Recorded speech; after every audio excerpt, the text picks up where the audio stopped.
Well, what did a failed coup attempt in Russia over the weekend reveal about the war in Ukraine, about Western intentions, about Western media bias, and the like? For that, I want to bring in Colonel Douglas McGregor to get an after-action report, if you will, of this crazy weekend that we had. Colonel, it's good to see you here on such a big news week and a big news story. Good to see you. Absolutely.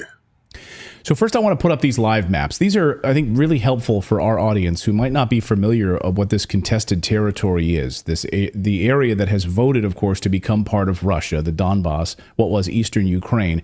Here's the Russian live battle map. And you can see the line here. And then looks a little different than the Ukraine live battle map. So that no one can accuse us of bias here. These are the two different maps, one from the Russian side, one from the Ukrainian side of these live view maps of the battle right now.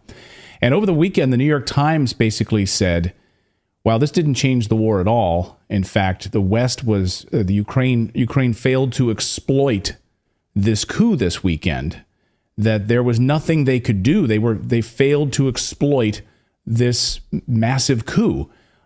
Which was a kind of a crazy admission from the New York Times. But just based on this battle lines, what is your assessment of where things stand right now after this coup this weekend? If you look at the Russian map, you'll see that there are advances on the northeast side. If you just sort of regard the area under Russian control as a large banana that sort of runs in that form, the Russians have made progress towards Kharkov. These have been limited offensives, I think, to gain control of road nets and terrain that will facilitate a rapid offensive, which is to follow. There have been other areas where there have been some advances as well. The Ukrainians don't show as much of that for obvious reasons. The Ukrainian forces are, in fact, on the verge of collapse. They are totally demoralized. They've experienced large numbers of desertions to the Russian side and from the battlefield in general.